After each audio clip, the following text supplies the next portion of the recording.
Բարև ձեզ Աստծո ժողովուրդ, փառքիր գահին, փառքիր կամքին ու փառքին։ Այսօր ես իմ վկայությունով կկիսվեմ ձեր հետ, թե Տերը ինչ հրաշքներ արել իմ կյանքի մեջ, մեծ հրաշքներ արել։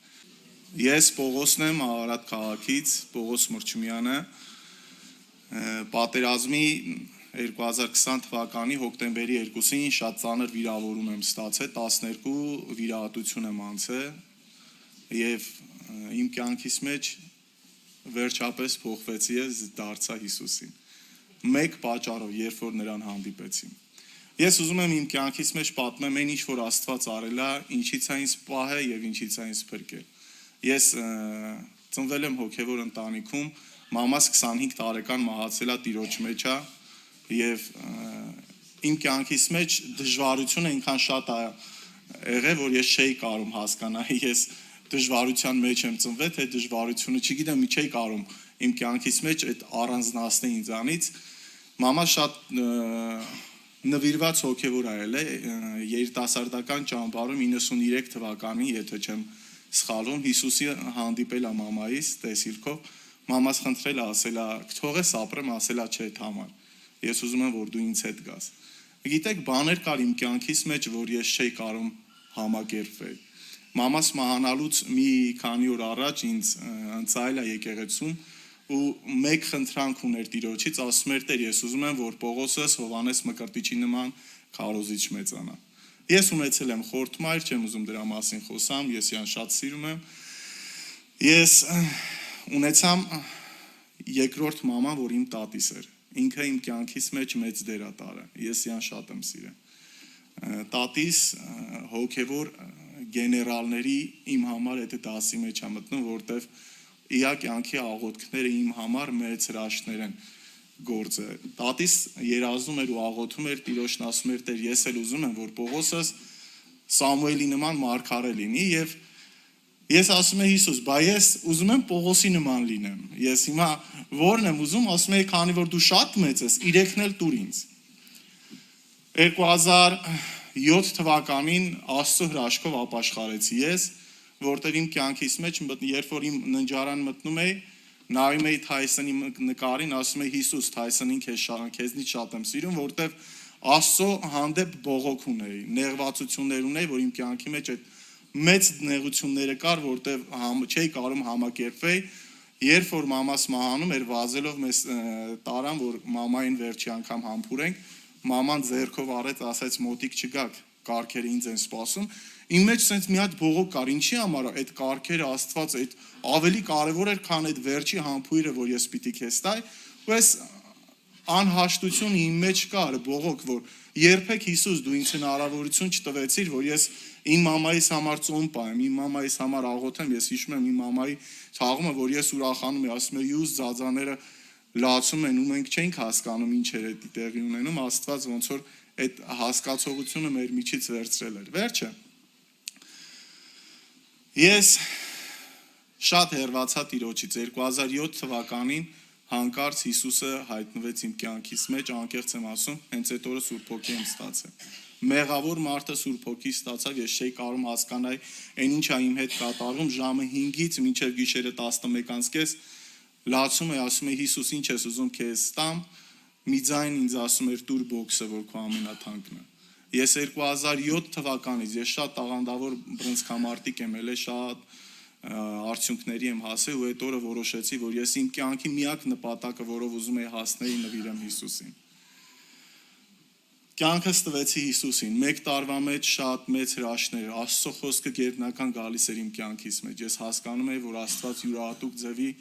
իմ կյանքիս մեջ գործանում։ 2008 թվականին բանակ էի գնում, գիտեք, ես շատ ֆիզիկապես ուժեղ եմ ելել մեր Արարատի մեջ, այտենց ճանաչված տղա եմ ելել աշխարհիկ կյանքի մեջ եւ ասում եմ, ինչ հետաքրքիր է։ Այդքան բանակ իմ խելքով, իմ ուժով, այն ինչ որ ես կարող եմ աշխարհի կյանքի մեջ անեմ, գոնե 20 հոգու դարձի կբերեմ եւ 20 հոգի բանակում, որ ապաշխարի, ինչքան մեծ վարձ կունենան։ Ես ասեմ, որ միշտ մեծացել եմ տատիս աղոթների ներքո։ Զարթնում էի, ինքը աղոթում էր, քնում էի, ինքը աղոթում էր, գերբնական հրաշքներ էր իր աղոթքները անում։ Այն կարգի, որ երբ որ ինքը աղոթում էր հացի համար, ես վազելով գնում էի հացի ամանը բացում էի, գոռում էի, «Տատե, էլի աղոթի, հելա հաց չկա»։ Ես այդ հրաշքները իմ կյանքից մեջ տեսել եմ նրա աղոթքների։ Վերջը իր հետ աղոթք էինք անում, տատիս ասեց աղոթի եւ երբ որ սկսեցի աղոթեմ, աղոթեցի, ասի Հիսուս, ես խնդրում եմ, որ հենց հիմա դու օրհնես այն հատվածը, որ ես պիտի ծառայեմ, քանի որ դու երկայնամիտ ես, գիտես որտեղ եմ ես ծառայելու, օրհնես, որ ում ես հանդիպեմ դարձի գա քեզ, որտեվ մի քիչ նորահոգի աշխարհի կյանքից մտածում է, եթե հոգով չկարանամ փոխեմ, ֆիզիկապես կջարդեմ, համ կոտրված կլինի, համ կոտրված սիրտ, sense այս հասկացողությունը իմ կյանքից մեջ շատ մեծ երկար ժամանակ մնաց, վերջը սկսեցի աղոթք անեմ, ասի Հիսուս, ես աղոթում եմ այն հատվածի համար, այն տարածքի համար, որ դու պատրաստում ես ես ծառայեմ, տատիս սկսեց աղոթքի մեջ խնդալ, ասենց ծիծաղեց, աղոթքս կանգնացրեցի, ասի ինչ այլ է տատի, ասեց սխալ աղոթք ես անում, 3 օր առաջ, 3 օրվա ծոմիս մեջ Հիսուսը հայտնվավ եւ քո ազատման բանակի թուղթը տվեց ինձ եւ ասեց քո Պողոս զավակը բանակ չի գնալու։ Գիտեք, այնքան անսովոր բան էր, որ ես ամիսներ աղոթել էի ու մայիսի 5-ին իմ պավեսքեն ինձ մոտ էր։ Իմ պավեսքեն տվել էին ինձ եւ ես մի պահ sense կանգ առա, ասի Հիսուս, ես ով եմ քո համար եւ տատիս ով է, որ դու ի աղոթքը լսում ես ու իմը չես լսում։ Եվ ազելով գնացի եկեղեցի։ Գիտեք, այդ օրը մի բողոքում էի իմ մեջ եւ ասում էի Հիսուս, ով եմ ես քո համար, ես գիտեմ դու ով ես իմ համար, դու իմ հայրն ես, իմ Աստվածն ես, իմ կյանքն ես, իմ ամեն ինչն ես, բայց ես չգիտեմ ով եմ ես քո համար։ Ժամը 5:20 էր, ծնկի եկա, ամբողջ քիթուբերնի վրա սենց պարկամ եւ աղոթք է անում, ասում էի ով եմ ես քո համար Տեր։ Ես ուզում եմ իմանամ վերջապես ով եմ։ Գիտեք, սովորականի պես Աստված չէր պատասխանում։ Ժամեր անցնում էր, ես ասում էի, այստեղից մենակ մեռած կգնամ, եթե պատասխան չլսեմ։ Գլուխս բարձրացրեցի, տեսա արդեն երեկոյան ժամը 9-ն է եւ միտք եկավ, ասեցի, եթե ես քո համար որևէ մեկն եմ խնդրում եմ, ինձ ժամը 9-ով պատասխանես, որ քո պատասխանի մեջ ժամը 9 ներառյալ լինի։ Ու սկսեցի նորից աղոթեմ մեր երիտասարդների պատասխանատուն հովիվը զանգեց հեռախոսից, ասեց առաքյալ եղբայրներից մեկը Անգլիայից զանգել է եւ ուզում է քո հետ խոսա, վախեցա, ամենաառաջինը մտքիս մեջ եկավ, ում եմ նեղացրել, ում եմ ծեծել կամ ժամանակին, որ հələ չեմ խոստովանվել, որ այս բողոքը եկել այն, որ ասենց վախեցած իջա ներքև, վերցրեցի եղբոր հետ խոսացի, ասես Պողոս ուշադիր լսի։ Ամերիկայում Դեյվ Անդերսոնը աշխարհահռչակ քարոզիչ մարգարե աղոթք անելուց առավոտը ժամը 9-ին։ Հիշում եք իմ խնդրանքը։ Առավոտը ժամը 9-ին աղոթք անելուց Աստվածյան ասել Արարատի Պողոսը իմ ընտրյալն է, որին ես սիրում եմ։ Եվ քեզ ինչ որ ասեմ, կանես նրա համար։ Գիտեք, ինքը Ամերիկայից ինձ բանակից ազատեց, որտեվ Աստված տեսիլքով ցույց էր տվել, որ ես բանակում մահանալու եմ։ Եվ իմ կյանքի մեջ խոսք կար, որ ես պիտի ընդհանրապես բանակ չգնամ։ Գիտեք, իմ կյանքից մեջ գերբնական մեծ հրաշքներ տեղի ունեցավ։ 2008 թվականին տատիս մահանալու ժամանակ արդեն գիտակցությունը կորցրել էր ամբողջությամբ եւ սպասում էինք, որ պիտի մահանա, նորից իմ մեջ բողոք բարձրացավ։ Հիսուս, դու նույնն ես անում, ինչ որ իմ մոր հայտարարիր։ Եվ դու հնարավորություն չես տալի, որ իմ կյանքից մեջ, որ աղոթեմ, տատիս կենթանացավ, գոռաց, ասես Պողոս մոտիկ արի։ Գնացի մոտիկ, ասեց Աստված քեզ հարցնում է։ Թույլ կտաս տանեմ։ Գիտեք, այնքան դժվար էր ու տատիս խրատում էր, ասում էր Պողոս, Աստված ուզում է, որ ես գնամ, որ քո համար ավելի լավ լինի։ Վերջը տատիս մահացավ, իմ կյանքից մեջ եկավ ավելի մեծ դժվարություն, որտեղ էլ բարեխոսական աղոթք իմ կյանքից մեջ չկա։ 2008 թվականից խենթի նման ծառայել եմ Տիրոջը, գյուղեր, երբեք չեմ վախեցել։ Մտնում էի ավետարան էի քարոզում։ Տուն արտում, հալածում էին, նեղացնում էին, շատերը ընդունում էին։ Ու հերթով ամիսի մոտ 3 ամիս աղոթում էի մի գյուղի համար եւ Տեր ասում էր գնա։ Վերջը մեծ ծառայություններ ունեցա, 3 գյուղի պատասխանատու դարձա։ Շատ Տիրոջ նվիրված ծառայում է 2014 թվականին ընդունվամ աշխատանքի եւ աշխատանքի պատճառով իմ կյանքից մեջ ոնց որ Աստված քիչ-քիչ պակասեց, ընկամ շահի հետևից, ընկամ գումարի հետևից եւ ես հերվացա Տիրոջից, բայց իմ կյանքիս մեջ մինչև այդ մեծ մարգարեություններ կար անգամ տատիս, մամաս, որ մահանալուց առաջ խոսացել էին, մարգարեացել էին իմ կյանքիս մեջ, որ 30 տարեկանում Աստված իմ կյանքիս մեջ մեծ շարժ է սկսելու։ Ու ամեն անգամ եղբայրները, երբ որ հարցնում էին, ասում էին Պողոս, երբ ես դառնալու, Տիրոջը ասում է 30 տարեկանից։ 30 տարեկանից, 30 տարեկանից, դեռ 27 եմ, դեռ 28 եմ, դեռ 29 եմ։ Երբ որ 30 տարեկան դարձամ, ասում էի, Տիրոջը գումարով կծառայեմ, որտեվ բավականին մեծ գումար է աշխատում, արդեն փոքր բիզնեսներ ունեի եւ մտածում էի, որ էլ ինչին է պետք Աստծո, որ ես քարոզիչ լինեմ կամ ծառայեմ Տիրոջը եւ շատ մարդկանց գումարով կծառայեմ։ Եվ 2020 թվականի սեպտեմբերի 25-ին մի տեսիլք տեսամ։ Գիտեք, այդ ընթացքում Աստված շատ մեծ հրաշքներով իմ կյանքիս մեջ գործել ա, որ ինձ պահի իր խոսքի մեջ, մեկը կպատմեմ հիմա ձեզ, 2011 թվականից բրնցքամարտի մարզիչ եմ եղել, շատ լավ մարզիկներ եմ ունեցել, երբ որ մրցումների էին գնում, Բուրաստան գյուղում մի կին կար, որ գյուղապետարանում էր մնում, 11 թվից մինչև 17 թիվ ամեն իրան տեսնելուց մրցումներին կամ ընդհանրապես ինչքան իրան որ տենում էի, ինքը անտունկին էր, 2000 դրամ գումար էի տալի, սահմանված մի գումար, որ միշտ իրան տալիս էի, ու 2017 թվականից էլի իա մասին տեղեկություն չունեցամ, վերջը, 2020 թվականին գործից տուն եմ գնում, ու ժամը 2-ն է, ու Աստված խոսում է իմ հետ, ասում է հանկարծ չգնաս Մայրուղիով Արարատ, կգնաս գյուղերով, 2 ճանապարհ կա, Մայրուղի եւ գյուղեր։ Ասում եմ Հիսուս ջան, այդ հալի եմ 2 ժամից նորից հետ գամ աշխատանքի, ինչքան լավ կլինի, որ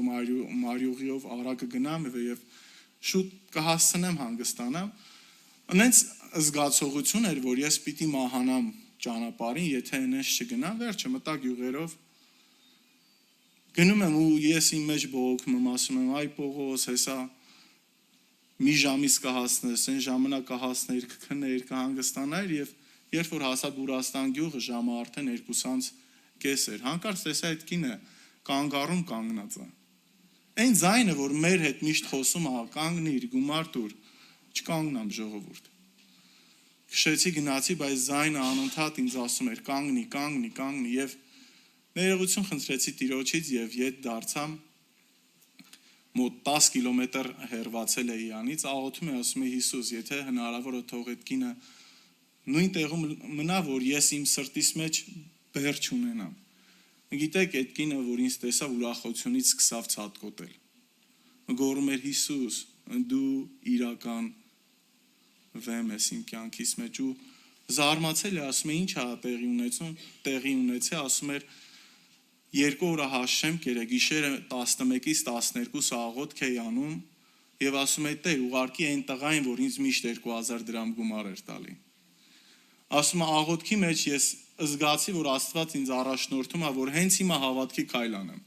Դուրս գամ եւ կանգառում սպասեմ եւ 12:30-ից մինչեւ հիմա կանգառում քեզ էի սպասում, որ դու գաս։ Գիտեք, այդ իմ կյանքիս մեջ միակ այն ամենամեծ շարժերից մեկն է, որ փոխվավ։ Ես պատերազմ հենց այդ հավատքով եմ գնացել։ 2020 թվականի սեպտեմբերի 25-ին տեսա, որ ես պատերազմում մահանում եմ։ Գիտեք, այնքան ուրախացա եւ ես իմ հետ բողոքում էի։ Ելից 32 գլխի մեջ գրված է, որ մի մարդ գոտե մարտում էր Հակոբի հետ։ Գիտեք, շատերս մտածում ենք, որ Հակոբը մենամարտում էր Աստծո հետ, բայց սխալ է։ Ասում է մի մարդ Աստված կռիվ ուներ Հակոբի հետ, որտեվ Հակոբը ուխտեր ուներ ու չէր վերադարձել, Աստված իմ հետ կռիվ ուներ, որտեվ ես լիքը ուխտեր ունեի ու չէի վերադարձել։ Ես ասում եմ, Տեր, կգնամ եւ պատերազմը պատճառ կլինի փոխվելուց, բայց չէի մտածում, որ իրոք կփոխվեմ ես։ 2020 թվականին որոշում կայացրեցի, հայրս 27-ին գնաց, եղբայրս կամավոր 28-ին գնաց, 28-ին կամավորագրվեցի, ես որ բանակ չէի ծառայ, ինձ ասեցին չես հետա։ Գնացի մահապարտների ջոկատ, Աստվածաշունչ դրեցին դիմացս, իրանց գիրքը դրեցին մահապարտների, երդվածի, որ ես մահապարտ եմ։ Ատե մենակ 50+ մարդիկ են, մեկ էլ ես։ Եվ գիտեք, այնքան դժվար էր։ Ամենադժվար բառերը կյանքիս մեջ, որ երբեք չէի կարևորել, հենց այդ ժամանակ հասկացա։ Կնոջս ուղակի շրջվել եմ եւ առանց նրա դեմքին նայելու ասել եմ չմոռանաք ինձ, որովհետեւ հրամանատարը ասում էր, որ 99% հետ չի գալու։ Ամեն անգամ երբ այդ խոսքը լսում եմ, ասում եմ 1%-ը ես եմ տեր, ես հետ եմ գալու։ Գնացինք պատերազմ, շատ դժվար բաների միջով եմ անցել։ Հնարավորություն ունեի գնալու Քելբաջար, ինձ տանում էին Քելբաջար, որտեվ ծանոթներ ունեի, որ իմ համար զանգել էին, որ ես գոնե թեժ տեղերում չկռվեմ, եւ ես ասում եմ, Տեր, ես ուզում եմ ամենաթեժ տեղը, որ կփոխի ինձ։ Գնացի ջրական, Ջաբրայել, որ կոչվում է։ Գիտեք, այնքան դժվար էր այդ ամեն ինչը ու ամեն քայլիս մեջ ասում էի, Տեր, եթե դու ինձ հետ չես, ես չեմ գնում։ Ես բոքսի ռինգի մեջ չէի, ես իմ առօրյա կյանքի մեջ չէի, որ հասկանայի ինչ էր։ Ես երբեք բանակ չեմ ծառայու, չգիտեի անգամ զենքին չա կրում, ինչպես պիտի կրես զենքը։ Եվ պատերազմի ժամանակ, թեժ մարտերի ժամանակ մասնակցեցի սպանության մասնակից եղա եւ մի պահ 72 հոգուց մնացինք 8 հոգի մեկ օրում։ Եվ այդ 8 հոգուց 5 հոգուն վերտալյոտով խփեցին, մնացինք 3 ընկերներով։ Շատ ուզում եմ սենց կարևոր հատվածները ասեմ ու կարևոր խոսք ունեմ փոխանցելու։ Եվ այդ ժամանակ մի պահ նստեցինք ժողովուրդ։ Ես մտքիս մեջ ասացի, Տեր, ես դժոխք եմ գնում։ Գիտեք, ուրիշ էլ ոչ մի բան չկար, այդ էր իմ տեղը։ Մերժել էի Քրիստոսին, մերժել էի նրա խոսքը։ Հովանես 3-րդ գլուխը մենք բոլորը սիրում ենք, Աստծո խոսքն ասում է, Աստված այնպես սիրեց աշխարհը, որ միածին որդուն չխնայեց մեզ համար։ 17-րդ խոսքն ասում է, որ նա չեկավ մեզ դատելու, այլ փրկելու։ Բայց գիտեք վերջակետը ինչի վրա է դնում Աստված։ 36-րդ խոսքի վրա։ Ասում է, Աստծո որդուն հավատացողը հավիտենական կյանք ունի, իսկ որդուն չնազանդվողը կյանք չի տեսնի եւ Աստծո բարկությունը կմնա նրա վրա։ Գիտեք, ես գիտեի, որ Աստծո բարկությունը ինձ վրա է։ Այդ պահին հենց մի անգամից սկսեցի կարճ աղոթ քանել, ասի Հիսուս, ես հրաժարվում եմ իմ երեխեքի ձայնը լսելուց, հրաժարվում եմ որևէ մի բան քեզանից խնդրելու, մենակ ուզում եմ, որ գիտակցաբար մեռնեմ։ Աղոթքը դեռ չավարտած, գոռացին պայթունաչից, ես էլ որ բանակ չեմ ծառայ, չգիտեմ պայթունաչից ինչա, բոլորը ձախ գնացին, ես աջ գնացի։ Եվ սնայրադը ընկավ գրադի հենց ոտքերիցս 50-60 սանտիմ հեռու։ Ես այդ պայթունը, որ տեղի ունեցավ, ես ասեցի, այս վերջն է։ Գիտեք, մեր կյանքի մեջ դժվարությունները ինչի համար են շատ անգամ գալի։ Եզեկիել 47-րդ գլուխն ասում է, որ մի մարդ լարաչափը վերցեց եւ Եզեկիելի հետ 1000 կանգուն չափեց եւ անցկացրեց Եզեկիելին։ Գիտեք ինչպես է։ Այդ տեղի ունենում, ասում է մի մարդ լարը վերցրեց եւ 1000 կանգուն չափեց։ Երբ որ մենք երկուսով չափում ենք ինչ որտեղ, մենք 1000 կանգունը չափում ենք A կետից B կետ։ Պատկերացրեք Աստված A կետում Եզեկիելի հետ չափեց մինչև B կետ եւ Հիսուսը նորից հետ գնաց Եզեկիելի մոտ եւ Եզեկիելի հետ նորից գնացին։ Այսինքն այն հատվածը, որ Աստված ինձ ու քեզ կանչում է, այն ճանապարհը, որ ինձ ու քեզ կանչում է Աստված, երկու անգամ գնացել է եւ քեզ ասում է պատրաստ ես,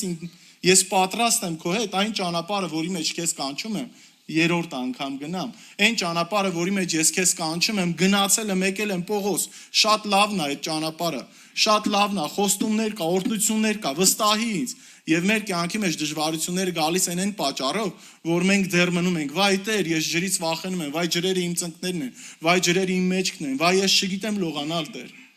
Բայց Տերն ասում է, այն ճանապարհը, որում քեզ կանչում եմ, վստահի ինձ։ Եվ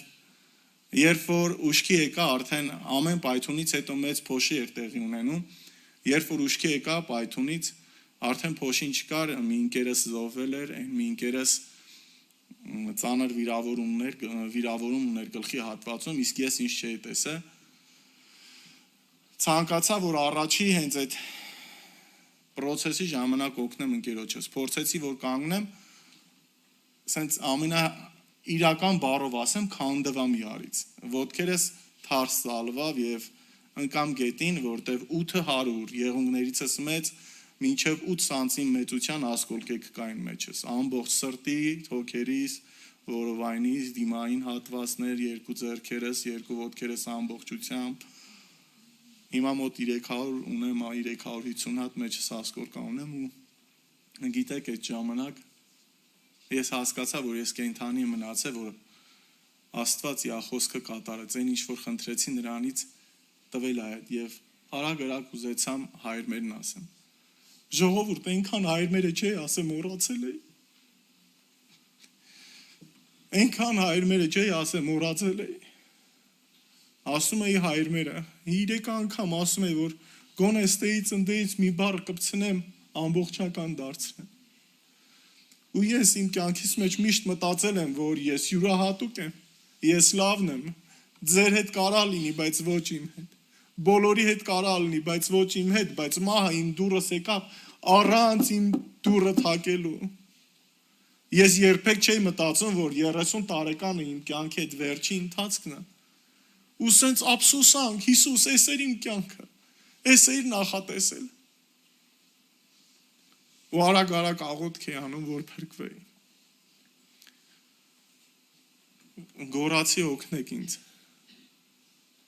Հանկարծ 6 հոգի հայտնվան չեմ կարող ասեմ, որտեվ մենք շրջափակման մեջ էինք ու 4 հոգու ասեցի օգնեք ընկերս, քանի որ գլխուղեղի վիրավորում ուներ, ասի շուտ հասցրեք իրան, որ գոնե փրկվի։ 4 հոգով տարան, ես էլ քաշով ծանր էի 117 կիլո, երկու փոքր շատ կարճահասակ տղաներ էին 18-19 տարեկան, գոռացի իրանց վրա, ասի փախեք, որ դուք էլ փրկվեք։ Գիտեք, իրանցից մեկը վազավ, բայց հետ եկավ, ասեց չէ հոպար, քեզ չենք թողի։ Նստան կողքս ու լացան։ Գիտեք, կյանքիս մեջ ինչքան եմ մարդկանց թողը։ Իմ կյանքիս մեջ կար սահմանված մարդիկ, որոնց պիտի ձեռ մեկնեի։ Ես անգամ ձեռքով բարևում էի շատ քիչ մարդկանց, ես զզվում էի մարդկանցից։ Եվ եկել է պահը, որ պիտի ինձ օգնեն երկու անծանոթ երեխաներ, տղաներ, լացում են, ասում են քեզ մենակ չենք թողի ու 3-ից 4 կիլոմետր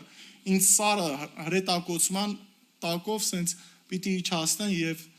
քանի որ ծանր էի, չէին կարող ինձ բարձրացնեն, ոտերս ամբողջությամբ շորերը մեջս էր, հակս շոր չկար, ոսկորները սաղ բացարձակ երևում էր, ուսերիցս բռնեցին եւ ինձ 3.5 կիլոմետր քաշ տալով սնայրատների միջով սնայրատը ընկնում էր, մենակ այդ ժամանակ հիշում էի, որ Հիսուս անունը փրկիչ է նշանակում։ Ասում էի գոնե ասեմ Հիսուս, Հիսուս, որ փրկվեմ։ Ձեռքերս կապել էին, որ չխանգարի իրանց եւ այդ ընթացքում քաշ տալուց սնայրատը ընկնում էր, գոռում էի սնայրատը, նրանք դիրքավորվում էին, ես մնում էի, որտեվ չէի կարա շարժվեի, սնայրատը ընկնում էր, թաղվում էի հողի մեջ, փորում հանում էին, նորից իջացնում էին, նորից սնայրատ էր ընկնում, պարկում էին աջ ու ձախ կողմերս։ Գիտեք, նրանք երբեք չհարցրին ով եք դու։ Ուզով անյանք ես մնացի։ Գիտեք, այնքան դժվար էր այդ ամեն ինչի մեջ, ես մտածում եմ, ասում եմ, Տեր, դու ուզում ես ինչ տանջես, նոր տանես։ Ուրիշ տղաներ եկան ինձ իջացրեցին, ես մենակ ուզում եմ իմանալ, ես ապրելու եմ թե չէ, որովհետև կիսատ թողած բաներ ունեմ, որ Տիրոջ հետ էր կապված ժողովուրդ։ Մի աֆիցերի հարցրեցի, ասի կապրեմ, ասեց անունդ ինչ ասի Պողոս, հենց իմ այրունով գրեց ճակատիս Պողոս։ Այտենց էին անում, որ մարմինները գոնե չխառնեն եւ նայեց դեմքիս, ասեց չէ, ախպեր, չես ապրի։ Ես էլ չեմ հիշում ինչ տեղի ունեցա։ Գիտեք, այդ ժամանակ անկախ ինձանից գոռում էի մարդկանց անուններ, որոնք կարային ինձ օգնեին։ Մեր ոնց ասեմ, բնազն է երևի այտենց, որ մենք մեր նեղության մեջ առաջինը նայում ենք մարդկանց ձեռքերին, առաջինը նայում ենք մարդկանց կողմը, որ օգնություն ստանանք, երբեք չենք նայում Աստծուն։ Եսայա 6-րդ գլուխը սկսում է Ոզիա թագավորի մեռած տարում տեսա Տիրոջը բարձր եւ վերացած եւ նրա փառքը լցրել էր տաճարը։ Իմ կյանքից մեջ միշտ հարց կար, ինչի համար Տեր, հենց Եսայան տեսավ քեզ Ոզիայի մահվան տարում 5 գլուխ մարգարեություն արեց, բայց 6-րդ գլխի մեջ քեզ հանդիպեց, որտեվ Ոզիան իր քերին էր եւ մենք մեր կյանքի մեջ իր քերին թագավոր էր եւ միգուցե հացի կարիք ինքը չուներ, իր ամբողջական process Աստծո վրա չէր դրել, իր ամբողջ հենարանը Աստված չէր, ընդամենը 1% պատճառով Աստծուն չէր տեսնում։ Մեր կյանքի մեջ նայեք ժողովուրդ, ինչքան մենք ունենք մարդիկ, որոնցից կարճում ենք։ Մեր ցուցակը նայենք։ Մենք Հիսուսից ինչքան բան ենք ուզում, բայց Հիսուսին չենք ուզում։ Այս տարվա իմ խոսքն է, Տեր, ես այլևս չեմ ուզում ոչ մի բան քեզնից, միայն քեզ եմ ուզում ունենամ իմ կյանքից մեջ։ Եվ այնքան դժվար էր, որ լսում ես, որ այս քո վերջն է։ Գիտեք հետաքրքիրը որն է, որ անընդհատ իմ մեջ մտածում էի, որ Աստված ինձ չի թողում, որ շուտ մահանա, մտածում էի, որ Աստված ուզում է, որ ես տանջվեմ, նոր մահանամ։ Եվ ինձ թողեցին այտենց, օգնություն ցույց չտվեցին։ Ես ժամը 11-ին 20 պակաս վիրավորվել եմ, 11:30 հասել եմ այդ հատվածում եւ ինձ ասել են չենք օգնի ու ես այդ ամբողջ ասկոլկեքով վերքերես բաց մեր մատը միտեղ կտրվում է, մենք վրաց վիրակապում ենք, որ ճարունահոսի դուք պատկերացնում եք, ինչքան վերքեր եմ ես ունեցել ու բաց արունահոսում էր։ Կրծքավանդակի սարուն ես տերնում էի ոնց էր ամեն զարկիցս մոտ այսքան բարձրանում եւ այդ ժամանակ էլ ոչ մի բան չէր մնացել։ Մենակ աղոթում էի, խնդրում էի, ասում էի Տեր, ներիր ինձ, ես ուզում եմ քո մեջ լինեմ։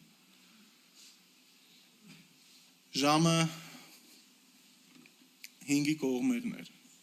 Անընդհատ մի տեսիլք էի տենում։ Չեմ կարող ասեմ, ինչա կատարվել իմ հետ, ես զարթնել եմ արդեն, ուշքի եմ եկել 5:30 էր մոտավորապես։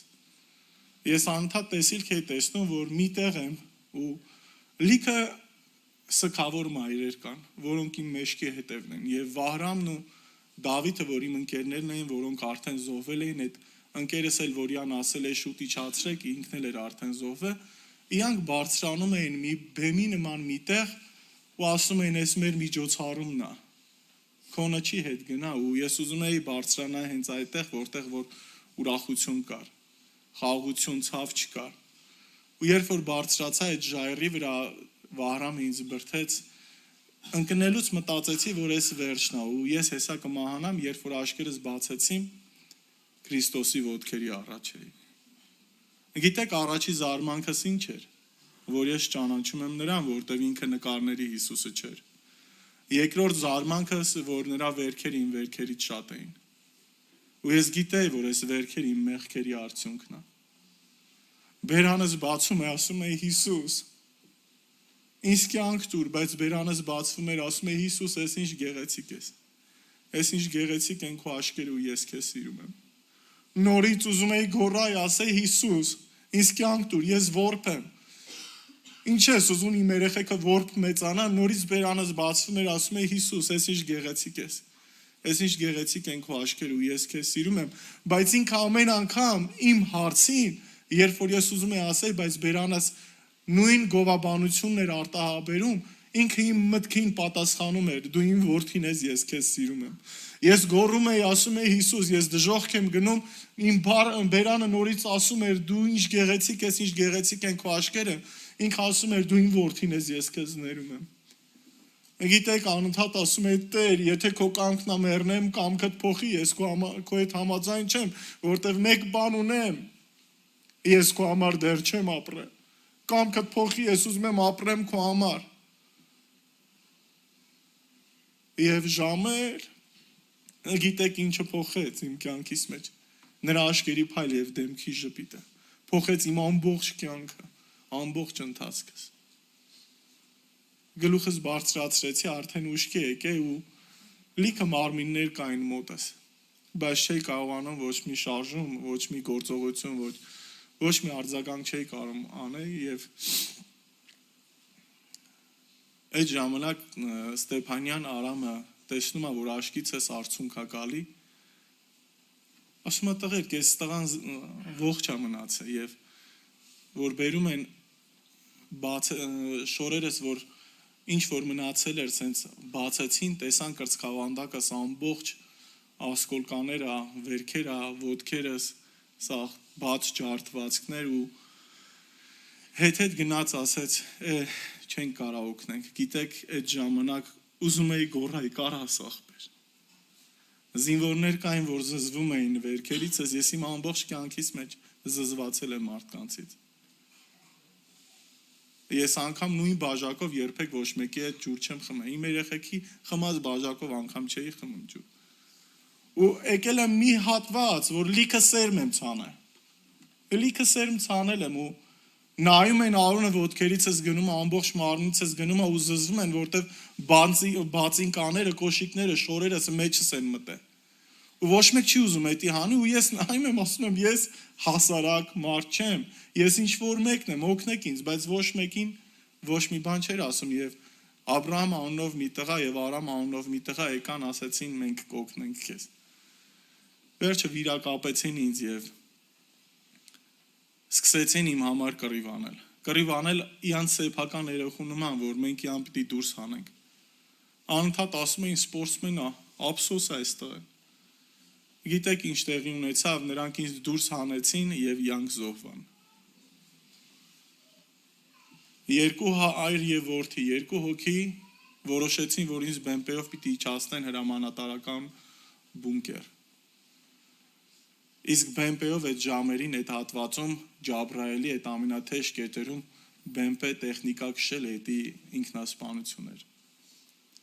Դրեցին ինձ գորացին նոր կտակարանաս բերեցին նոր կտակարանաս դրեցին կրծքավանդակիս վրա։ Արամը վերցրեց, ասեց թողես էլ մեր մոտ մնա, որ մենք էլ փրկվենք։ Հենց ինձ իջացրեցին, բեմպեի հետևի դուռը բացեցին, պատգարակով քաշեցին, որ հանեն կամիկաձեն խփեց բեմպեին, բացի ինձնից տղաները մնացին եւ զոհվան։ Գիտեք միակ դեպքն է, որ ուզեցել եմ մահանամ, երբ որ այդ ամբողջ վառվող տղաների ձայնը լսում էի։ Ու ես ասում էի դու ինձ պատժում ես Տեր։ Ես չէի հասկանում ինչա տեղի ունենում, շատերը ասում են Պողոս, ինչի համար բացարձակ 18 ժամ մնացիր անօգնական, ասում եմ, որտեվ Պողոսից հրաժարվելու համար 18 ժամ էր պետք։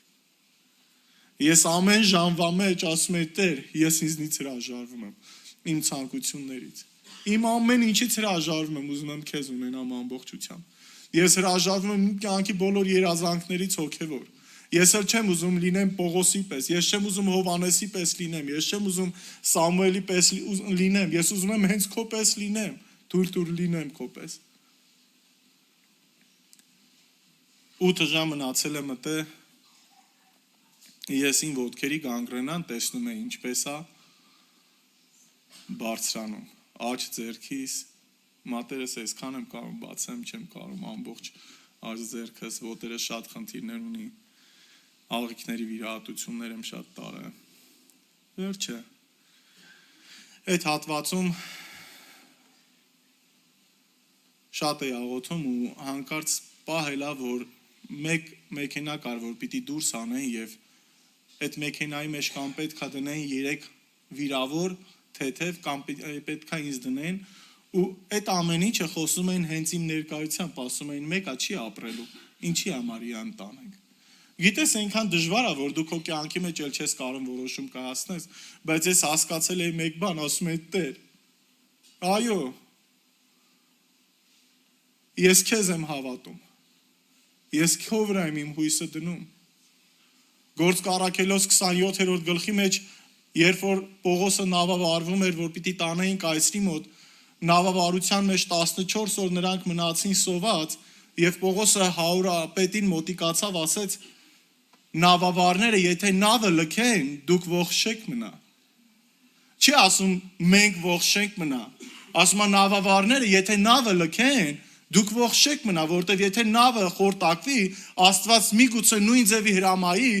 որ կետը ինձ կուլտա ուտանի կայսրի մոտ, որտեվ Աստված ասել է դու պիտի ապրես։ Գիտեք, ես այդ հավատն էի ամեն վարքյան ձեռք բերում։ Ասում էի Տեր, բոլորն էլ ասեն դու չես ապրի, ես պիտի ապրեմ, որտեվ իմ հույսը այլևս դու ես։ Այդ վիրավորներից մեկը կանգնեց, ասեց, եթե այս տղային ըստեից չհանեք, ես սաղիթ կկրակեմ ու սկսավ իմ համար կռիվ անել։ Ու ինքն էր որոշում ոնց անեն ու ասում էր վիրավորներին դրեք ու իրան պարկացրեք վիրավորների վրա։ Ու չեմ անում մեջներս մարդ կլինի, որ մասնակցել է պատերազմին, այդ ժամանակ գիշերով մեքենայի լույսերը չէին վառում ու ամբողջ ճանապարհը հրետակոծված էր, փոսեր էր։ Ու քեզ պիտի արագ տանեն, որ հրետակոծում տեղի չունենա, որ մեքենային չխփեն ու պատկերացրեք ես ջարդուխուրդ ելած առանց վիրակապերի, առանց գիպսի ամեն այդ փոսերից անցնելուց կպնում էի մեքենայի պատալոկին ընկնում էի ու գոռում էի Տեր ինձ պահի, վերջը հասանք բժիշկները ասեցին հենց հիմա որոշում կայացրա, երկու ոտքերդ կտրում ենք եւ աջ ձեռքդ։ Գիտես այն որ փորձություն, այսքան փորձություն, Տեր ինչ ես ուզում ինձնից։ Բժշկին ասեցի խնդրում եմ Հիսուսին տեսել եմ, թող աղոթեմ։ Աղոթելու ժամանակ ընկերներիցս, հարազատներիցս մեկը, որ հայտնի մարդ է, պատահական զանգում է իմ հեռախոսին։ Ես աղոթում եմ, ես չեմ հասկանում ով է զանգողը եւ նվերը անունը։ Բժիշկը երբ որ վերցնում է, ասում է ալո, ասում է Պողոս, ասում է Պողոսը չի, Պողոսին հենց հիմա SS գործողությունն ենք կատարելու ջղայնանում, ասում է հանկարծ յանվոշի բան չանեք։ Ու երբ որ ինձ դուրս հանեցին, ասեցի ինչ եք անում, ասին փորձում ենք վիրահատենք, որ փրկենք ոտքերդ եւ ինձ երկու վիրահատություն արեցին Ջաբրայելում հոսպիտալ կար չեմ կարա հիշեմ անունը ինչպես էր եւ Ստեփանակերտում 2 լիտր արուն Ջաբրայելում եմ ստացել եւ 1 լիտր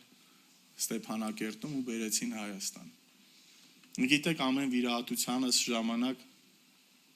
նորից քայլել էի սովորում։ Ոտքերս ծնկիցս ներքև ոչի բան չէի զգում։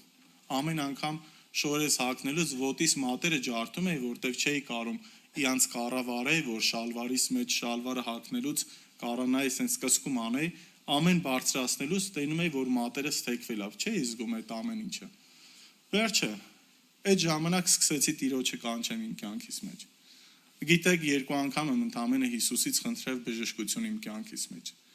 Առաջի անգամ ամենամեծ հարցը իմ մեջ էր, Տեր, ինչ է լինելու ինձ հետ։ Այնքան աղոթեցի 3 ամիս, ամեն օր նոր խնդիր էր առաջանում իմ մեջ։ 3 ամիս աղոթեցի, Հիսուսը երազից մեջ եկավ, ասա նոյ։ Ասեցի նոյ ու երբ որ զարթնամ քնից ես հասկացա, որ նոյ նշանակում է մխիթարություն, խաղաղություն։ Ասի Տեր, դու ինձ խոսք ես տվել մխիթարություն, խաղաղություն, այլևս քեզանից չեմ խնդրելու այդ։ Ես խնդրելու եմ իմ հոգու բժշկությունը։ Գիտեք, այնքան դժվար էր Պողոսից հրաժարվելը։ 10-րդ վիրահատությանս, որ գնում էի, ճանապարհին մի պապի տեսա, տարիքով, մեշոկներով, մեքենայով շատ արագ էի անցնում մեր գյուղերով, այն նույն ձայնը, որ մեզ ասում է կանգ առ, ասի Հիսուս, ու շանում եմ, բժիշկները ինձ են սպասում։ Խնդրում եմ էլի, Աբրահամին քարերից որդիներ հանի, թող ես պապին տանեն, ես չուշանամ։ Գիտեք, մի ձայն ինձ ասեց, անցա կողքովդ տեսա քեզ այրան մեջ եւ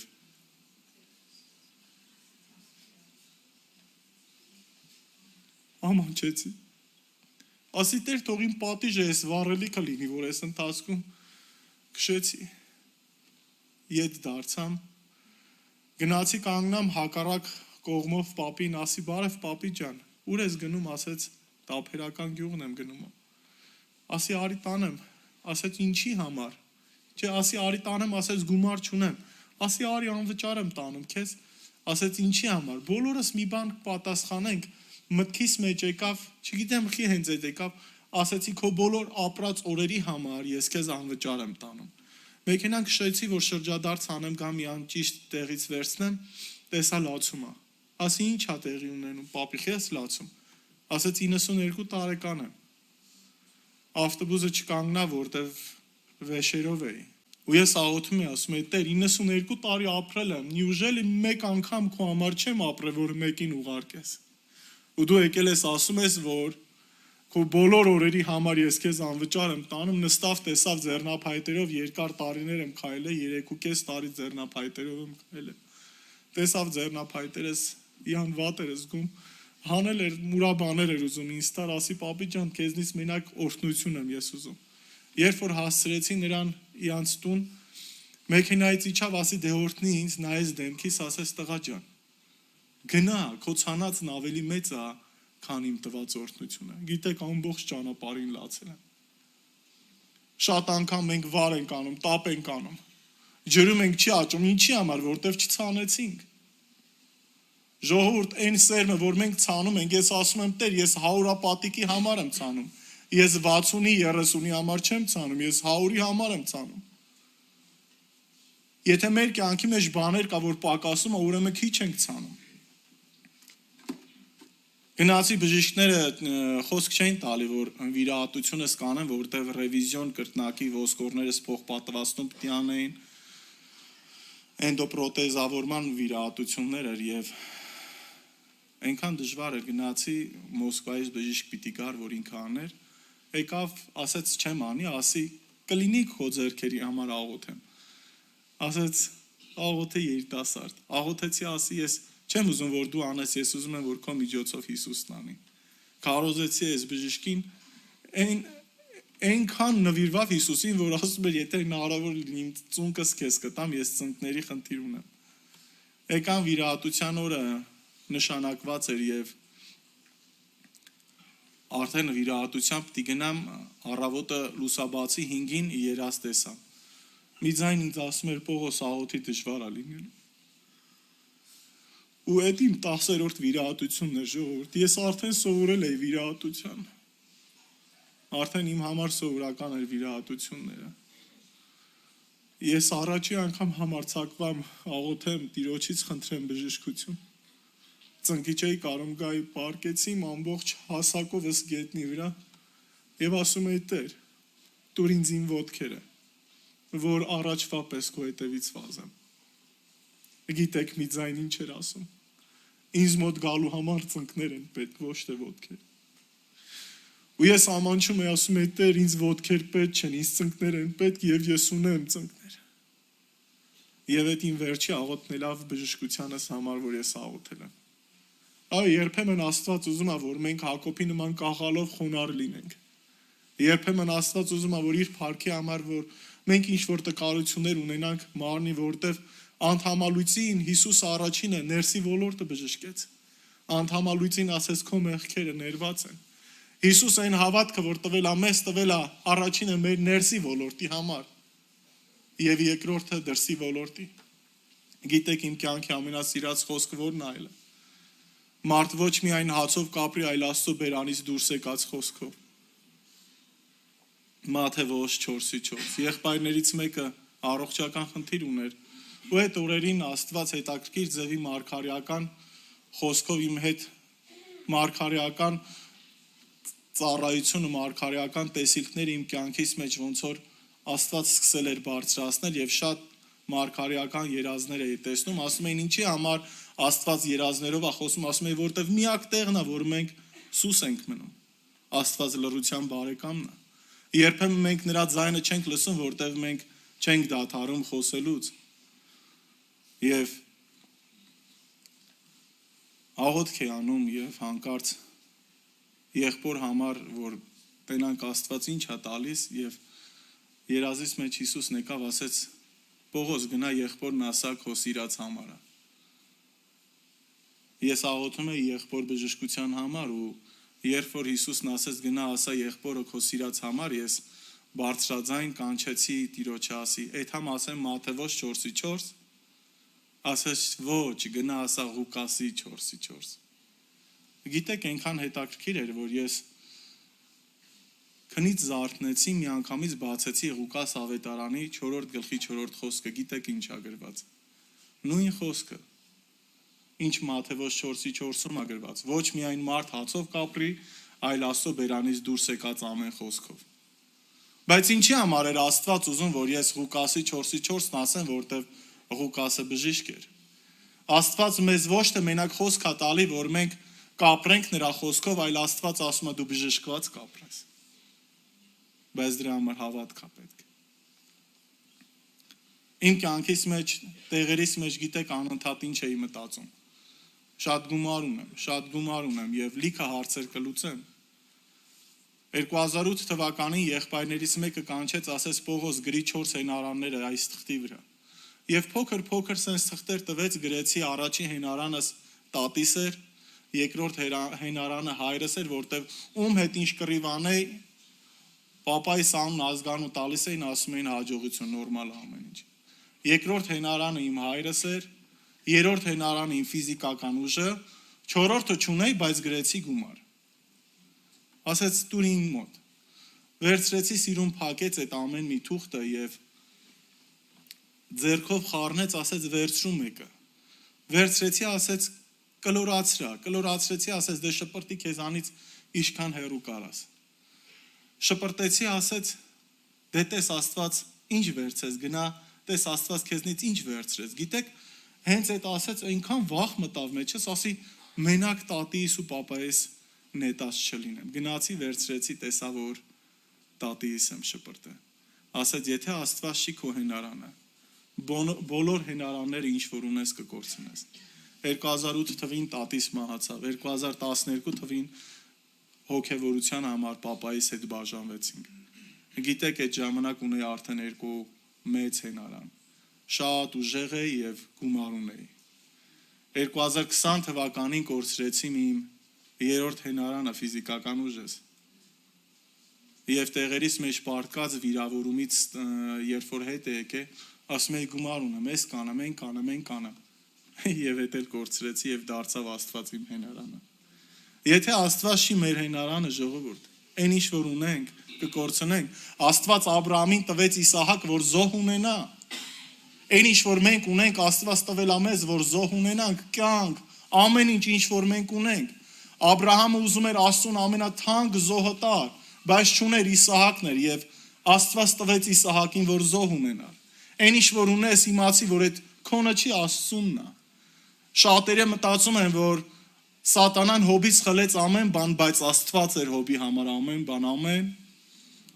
մեր համար պետք է Աստված լինի ամեն բան։ Եվ իմ կյանքիս այդ օրերի մեջ ես սկսեցի իմ կյանքի մեջ վերականգնողական ընթացք հիվանդանոցում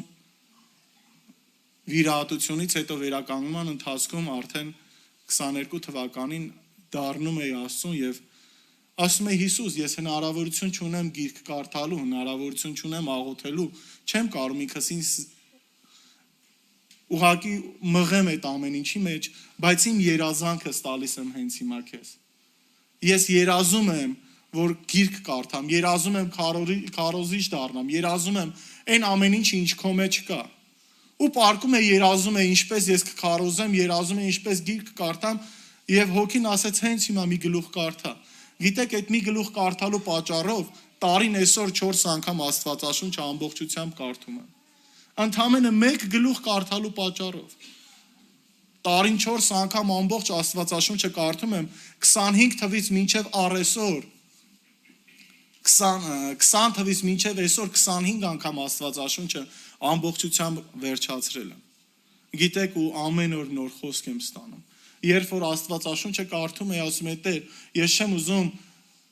հայտնության գրքեր կարդամ, ես չեմ ուզում որևէ բացատրական գրքեր կարդամ, ես ուզում եմ հենց անձամբ դու իմ հետ խոսաս։ Ու գիտեք ինչքան հատվածներ կար, որ Աստված գալիս էր երազից մեջ բացատրում էր։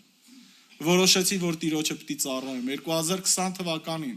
Ասում եմ Տեր, ուզում եմ ծառայեմ, բայց վախենում եմ։ Երազից Հիսուսը եկավ։